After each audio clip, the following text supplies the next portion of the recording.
and this is usually when I start getting my tongue all tied.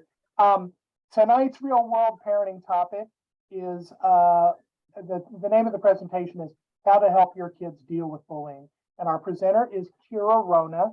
Kyra is a school-based therapist here with Family Service and Guidance Center. She is also a former classroom teacher with how many years experience? 3. Okay, well, that's good. No, that's a lot more experience than I think any of us have. So, Kyra, if you could please just give us a little more information about you, and then I'm just going to let you jump in with your brief presentation, and you can start answering questions. So, take it away. Awesome. So I am Kyra Wrona. I was a teacher for 3 years. I taught K through 6 at a magnet school here in Topeka. And then I taught at a middle school. I taught 8th grade science there for a year. And I loved teaching. I found that I was really good at building relationships with kids. And that's what led me to come into the therapy side of things. When the bullying topic was presented to me, I felt really drawn to it and really comfortable with it, just because it's a topic that we commonly discuss at school. So tonight I'm going to talk about some very specific questions that were sent, as well as some general topics that were asked for more information on.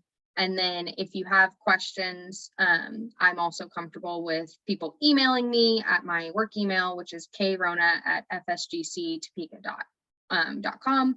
And then there's also the 3 videos that we recorded earlier this month about the different age groups and how bullying impacts different age groups. So that being said, we'll get started with the questions.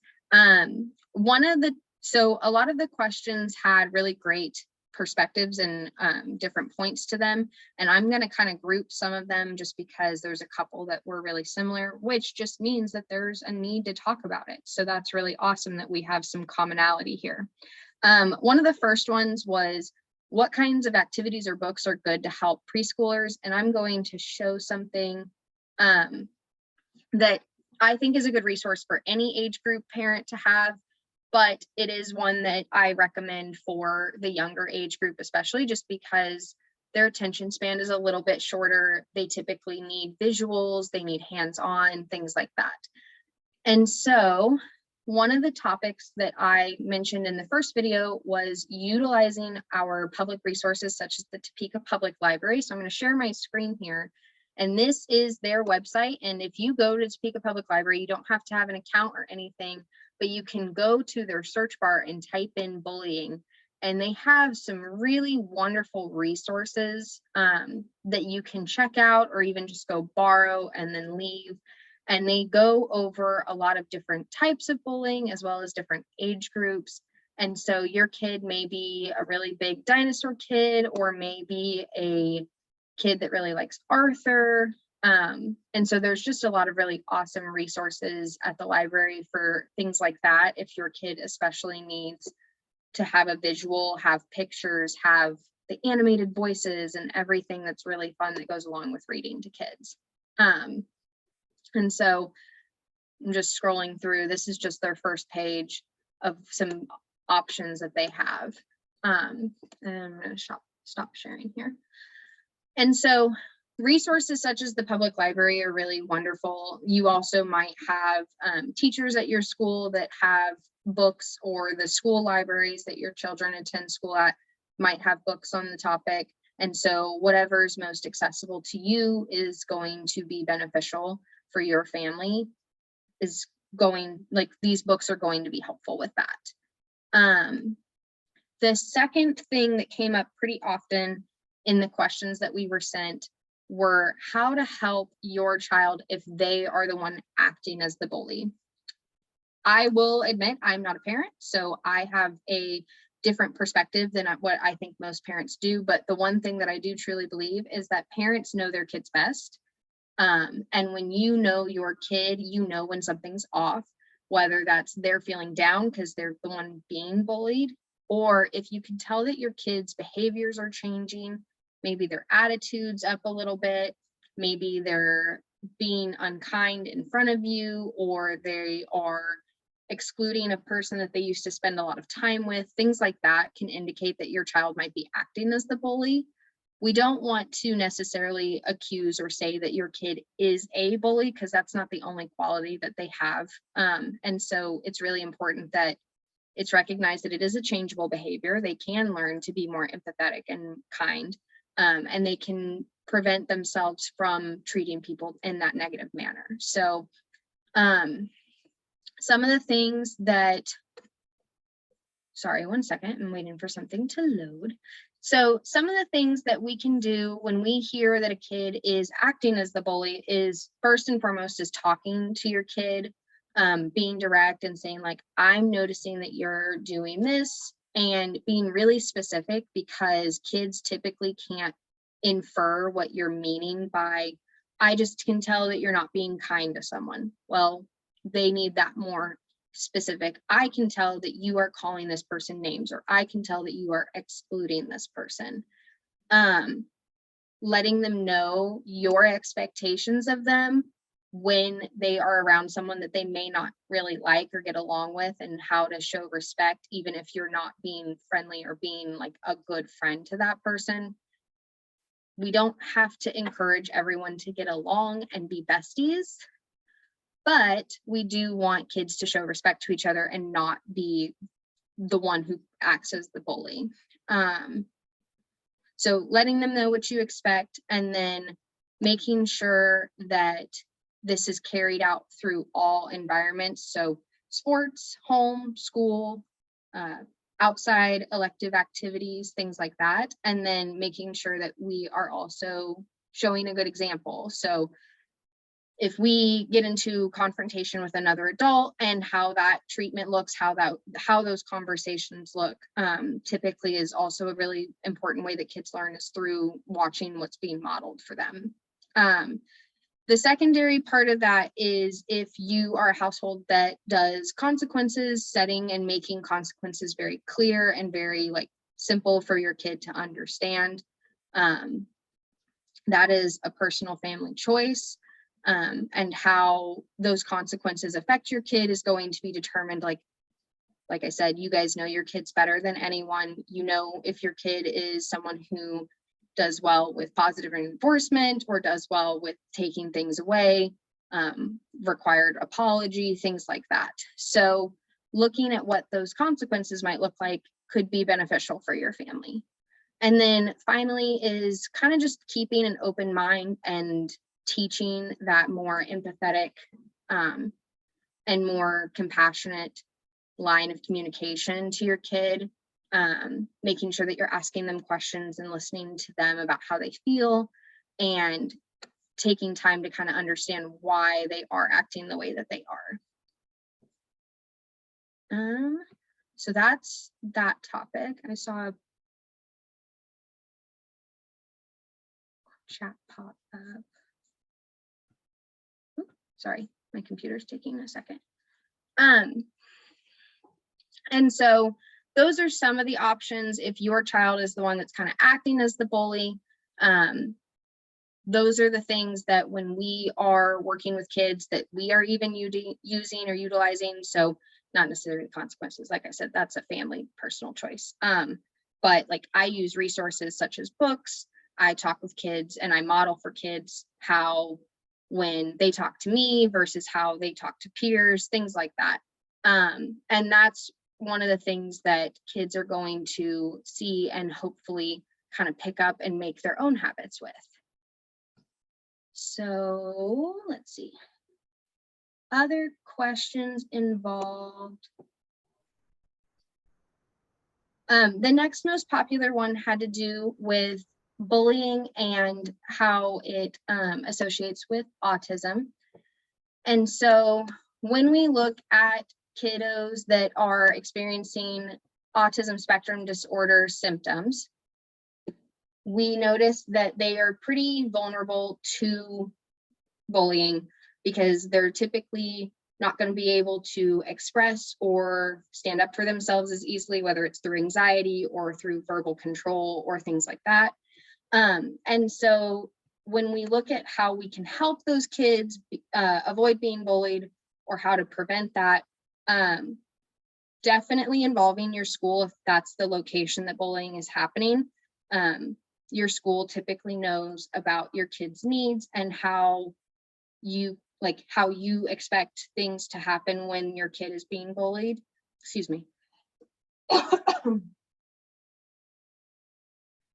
Sorry. And then also talking to your child about what the conversation looks like when they're being bullied, helping your child make friends that might not be currently in their friend group, and also utilizing those toolkits, utilizing those coping skills are definitely things that we can do to help kids avoid getting more upset about being bullied.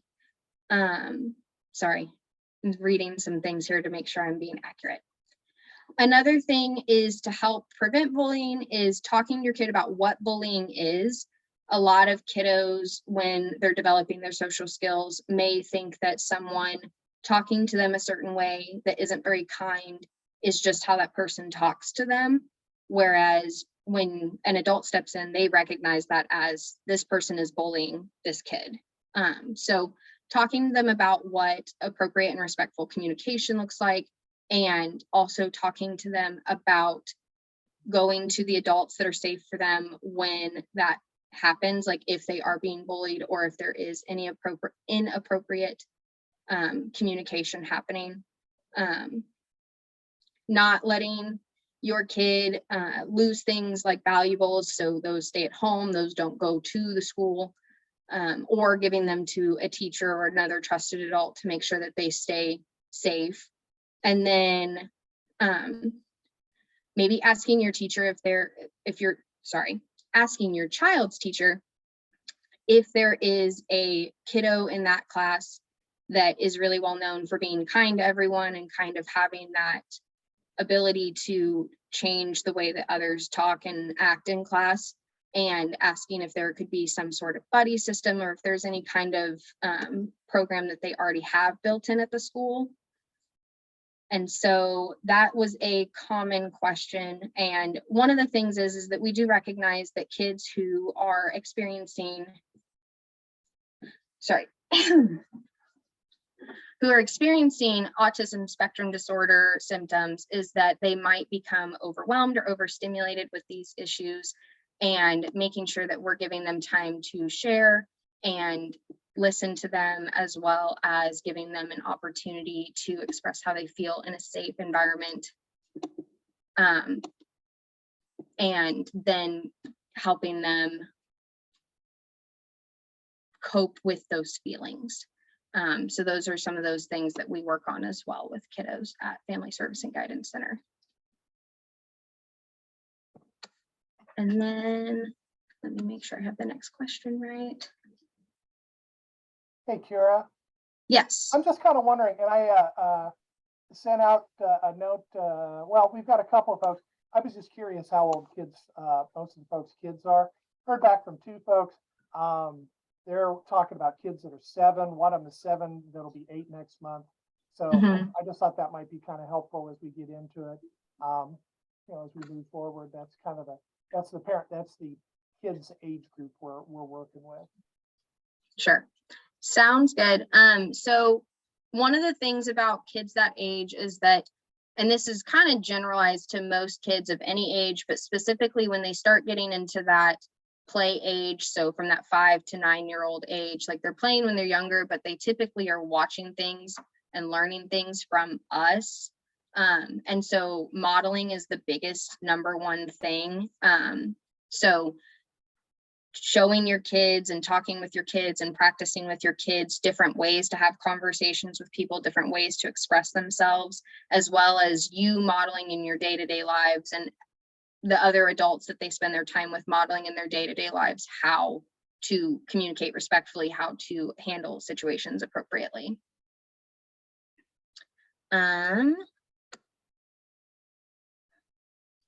The other things that I've kind of mentioned are also pretty age generalized.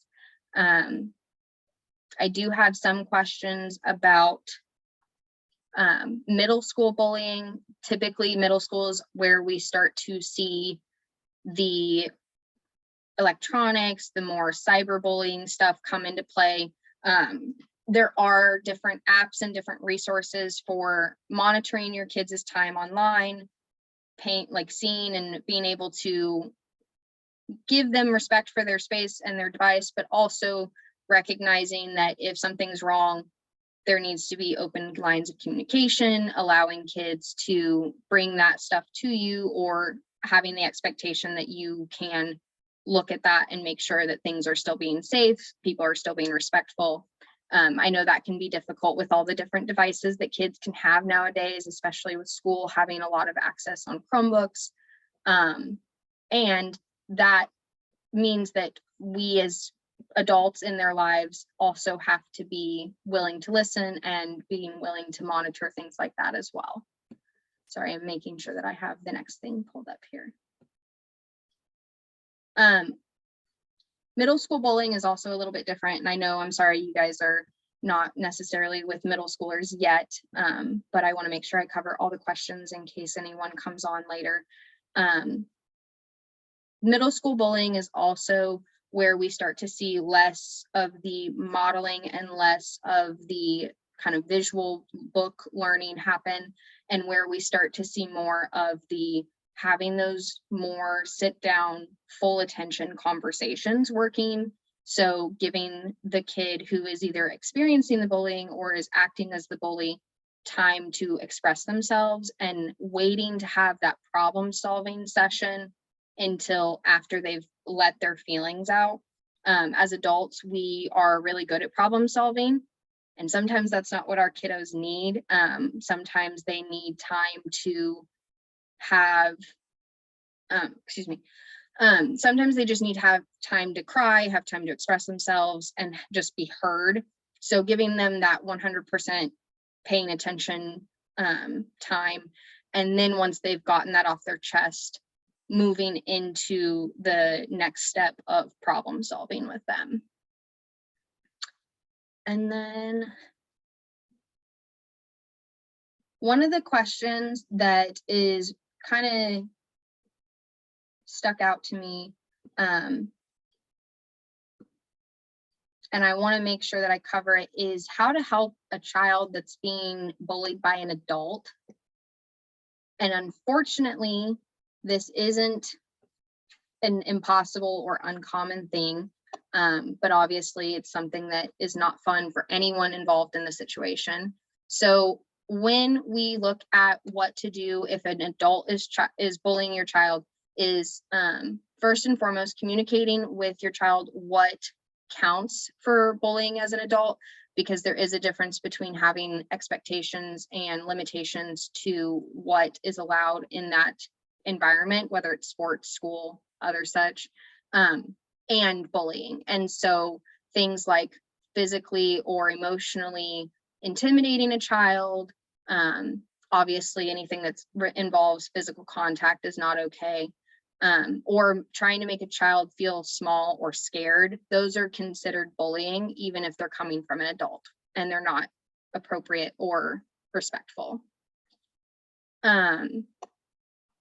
And then once that's been identified, making sure that it's really clear what the adults in your child's life are expected to do. So if you know that it's maybe an older cousin or someone that's not related but typically spends a lot of time with your family, taking that step as the adult in the situation to express to them, it is not okay for you to act this way. I expect you to treat them with this, this, and this respect. So not physically intimidating them, not trying to emotionally intimidate them. Kyra, Jim, I've got a question for you. Yes. You're talking about middle school being a really difficult time, and in fact, that is the toughest time when it comes to bullying. That's when it's at its worst. If you're talking about a middle schooler that's dealing with autism spectrum disorders, you know, they struggle. A lot of kids have a hard time. Kids on the spectrum have a hard time using their coping skills anyway. But yes. It can be even more difficult when you're a middle schooler and you're having to deal with a bully. Can you talk a little bit about that? Maybe how a parent could approach that issue to support their child? Well, and I think the one thing to remember is that the autism spectrum disorder we recognize it more as a wheel than we do a line. these days. Your child may be really well suited in one aspect of their personality and really struggle with another aspect. And so it definitely has to be personalized to the kid involved. But the number one thing is whatever environment the bullying is happening in, addressing it with the adult in charge in that environment. So typically we see this in middle school at school. So contacting their teacher, their classroom teacher, as well as the school counselor, or if there is a specific class that's happening in, such as PE or else things like that. Because if a kid is unable to necessarily cope with the situation that's occurring, whether that's their own personality, maybe it's part of their abilities or inabilities to do such. And then the secondary part of that is that adult then can step in if they are able to recognize the action and then go from there. It also would be helpful to communicate with your child how to step away from the situation. Coping skills may not always be available. They may not always be easy for a child to use. And so if getting away from the situation is the best and only option, even if it's just to go to the office, they haven't done anything wrong, they're not in trouble, but getting away from the situation can at least give them the space to decompress and then use a coping skill and then be able to express themselves more appropriately. Like I said, though, it's very determined by what that particular student, what that particular child's levels and abilities allow them to do. I hope that kind of makes a little bit more sense. Yeah, thank you very much. Back to if the bully is an adult. So the last thing I mentioned was setting that clear expectation with the adults that they spend their time with. If that's not a possibility, or if that seems like it might escalate the situation further, you can always also take it to a higher level authority or person. So if it's, for instance, a teacher, obviously being a former teacher, I really hope that that doesn't happen. But I know that I have a little idealistic idea of that. Escalating it to a principal and expressing to them in a respectful and appropriate manner that there is a situation that's happening in a classroom that's not okay, and that it needs to be dealt with because it is this, this, and this, and explaining what exactly is happening that is considered bullying. So whether it's physical intimidation, emotional intimidation, manipulation, things like that. After that, if that needs to be what you do, then of course there's still going to be some steps that you and your kid might have to take. So teaching your child from the start that although we want to be able to trust adults and we want them to be able to be safe places for us, we can't always assume that they are, and they are not always right. I, as a teacher, even would tell my students all the time, like, I may not be right about this, let's research it. Or they'd ask me a question, I wouldn't have the answer, and I would tell them, I don't have an answer for you. Don't want to give you the wrong answer just because I don't want to look like I don't know. So let's find out. So if there are things that are happening with an adult that it's maybe verbal or emotional distress causing things, expressing to your child that adults are not always right and that they may say things that aren't true, or they may say things that are not okay. And then encouraging your child to question when someone's being unkind to them in an appropriate manner.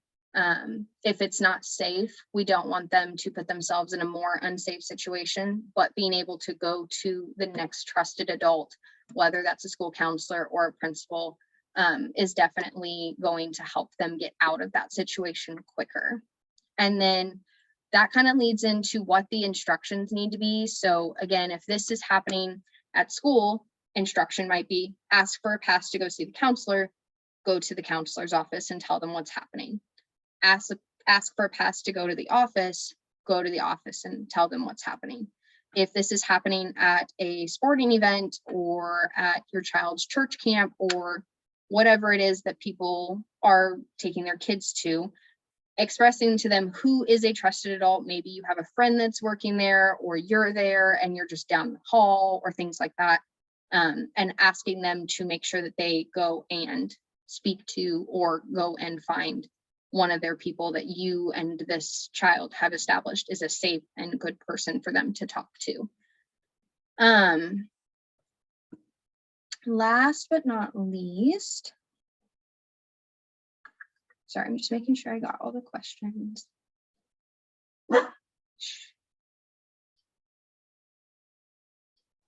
That sounded like a question to me, Kyra. I think Sorry, I am at home and my dogs are definitely interested in my conversation with you all.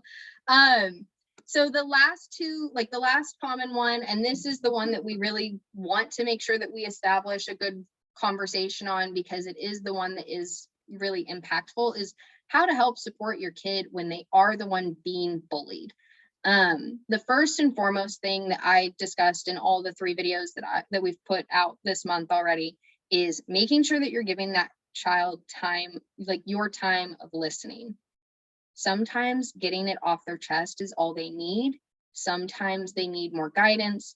And until we really understand exactly how they feel about the situation or exactly what's happening in the situation, it's really hard to problem solve without all of it available. If we don't have all the information, our problem solving may not be effective. And so really making sure that we're giving dedicated time to listen to those kids, get their side of the story, understand what's happening, understand how they feel about it. Taking a breath, using a coping skill, taking a walk, doing something to kind of relieve some of those emotions, and then going into the problem solving. Okay, well, then the next time this kid says that, I want you to go to your teacher, or I want you to email me the pictures of your chat, of your group chat, so on and so forth. And that kind of goes both ways. Like I said, that was another main point for kids that are acting as the bully. Sometimes kids act out in ways just because they don't feel like they're being heard, whether that's at home or at school. And so sometimes that's because they're being bullied. Sometimes that's why they're acting as the bully. I don't have any other questions in the email, but I want to make sure that I was clear. And if there's anything I need to explain more or anything else that I maybe didn't touch on that people wanted to hear about, I am open to trying my best. So. yeah, guys, go ahead. If you have a question or you'd like something clarified, go ahead, unmute yourself and jump right in. We'd love to have some more questions.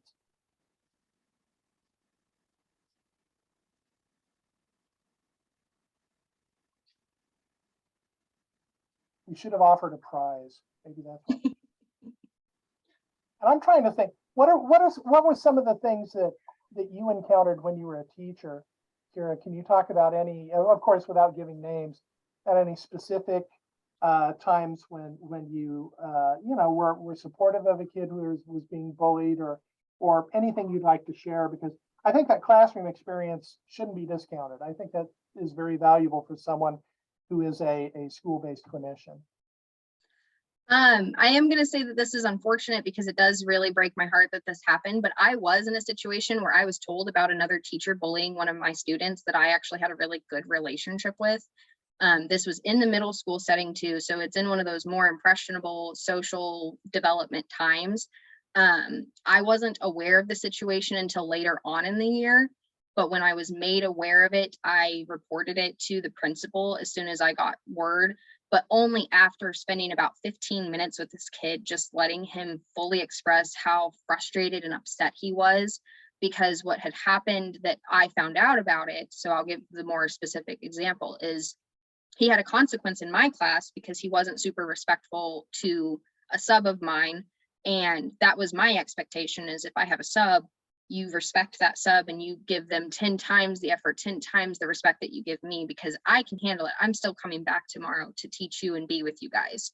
We can build that relationship. Subs are temporary and they're here on their own time to help you guys and help me be gone. So, thank you, Tony. So I expressed to the kid when I was giving him his consequence for not being respectful of the sub, I was like, you're a great kid. I don't understand what happened. I don't understand why you acted that way. And he was like, honestly, I've been having a really crappy week because this other teacher has been screaming at me about every little thing. And he, a teenage boy, was like almost in tears. He didn't cry. I'll give him that. But he was almost in tears because he was that frustrated with being treated that way. He needed someone to talk to about it. He wasn't acting out in my class because he didn't like the sub or he didn't like me. He was acting out because he was getting frustrated and overwhelmed by not being allowed to just express himself. And so giving him that time, we ended up having a great rest of the day. He ended up having a great rest of the day in every class. And he followed through on his consequence because I gave him the time to express himself. And I told him, I'm going to make sure this doesn't keep happening. And I emailed the principal. Unfortunately, it was so close to the end of the year, I didn't end up seeing if there were any follow through or consequences for the teacher that was involved in that. But I know that I saw the kid over the summer and we still had a great relationship. And so sometimes it's just even, hey, I know you get along with my kid. Can you talk to them? Because I feel like something's going on and they won't talk to me. Sending that quick email to their favorite teacher. If I've heard one word, and I just kind of want to summarize and see if you have anything more to say about it, Kyra. The one thing I've heard over and over is listen. But when a kid's being bullied, they really want to feel heard. Is that? Or when they're even being the bully in the situation. It's really unfortunate, but a lot of kids don't have the vocabulary to fully express themselves, but they know they're still feeling those things. And so even if they're not saying, I'm overwhelmed because my little brother keeps taking all my Legos and it's really upsetting me, so I'm going to start picking on him and I'm going to start taking his toys and I'm going to start doing this and this and this to him. It's not because they don't like their little brother. It's not because they want to be mean to their little brother. It's because they're feeling frustrated and they're feeling violated by their little brother taking their things and it not having a consequence or them not getting them back. That's a really random example, but just in the sense of giving them that time, even if they don't have the words to express it, either teaching them those words or giving them time to just like say what they need to say and then going from there. So I appreciate everyone's time. If you are watching this as a recorded video, like I said, my email is krwrona@fsgctopeka.com. If you have questions, even if I don't have an answer to the question, like I said, I do this with my students. I'm going to do this with adults, especially with parents, because you guys are superheroes and awesome. And we appreciate the way that you guys fight for your kids every day. Please email me. If I don't have an answer, I will find one for you because our goal at Family Service and Guidance Center is to help any kid that we can. And I stand by that wholeheartedly. So I'm happy to take time to do that. And I just put Kyra's work email in the chat there. So feel free to write that down. She is happy to take those emails. If nobody else has any questions, I want to thank you one more time for coming out this evening. Also want to make you aware that, you know, kids are really, really struggling right now as a result of the pandemic. The kids were struggling before that. I just want to share that if you're concerned about your child being out of control, possibly hurting other people or themselves, or possibly even being suicidal, Family Service and Guidance Center does have crisis services that are open 24/7. We are open Christmas, New Year's, doesn't matter. There are caring folks there that want to help your child, get them de-escalate this crisis for your child, or it could be for your entire family. So just wanted to let you know about that. Our number is 785-232-5005. Call it 24/7. Someone will answer that phone. The other thing I wanted to let you know about, another great tool for families and adults as well, is the new 988 phone number. 988 is a lot easier to remember than the old 1-800 number that the Suicide and Crisis Lifeline used to have. So 988, remember that number. You can also text it if someone is looking for help. And if you want to help someone get help, that's a great number to text. I have one person that needed a certificate. If you need a certificate of attendance, please go ahead and put that in the chat with your name. Again, if you know anybody who wishes maybe they couldn't make this presentation, or if you think this might be good for someone to see, I will have it up on our resources page either tomorrow or Monday. If you go to fsgctopeka.com, over on the right-hand side, there's a big blue button that says Parent Resources. You'll see it right there under Real World Parenting. You'll see the video and you can click on it and watch it as many times as you want to. So that's it. Next month, we're going to be talking about disciplining your child. Dr. Abby Callis is going to talk about techniques to use that are more positive than a lot of the ones that I'm sure a lot of us grew up with. And here's the crazy part, they actually work. So make sure you check that out. Follow us on Facebook, facebook.com/FSGC Topeka. You'll have more videos like the one Kyra shot about bullying. You can go check those out if you want. We have them on a lot of other topics, so be sure and check those out. So on behalf of all of us at FSGC, Kyra, thank you so much for sharing your time and expertise with us. This was really quite good, and I think the folks who were here got a lot out of it, so thank you. Thank you guys for your time, and I hope that if anything, it got some of your feelings and some of maybe reassured you that you are doing your best and we are here to support you guys. So thank you so much. Thank you guys for joining us. Take care and have a lovely evening. Bye-bye. Have a good night. Bye.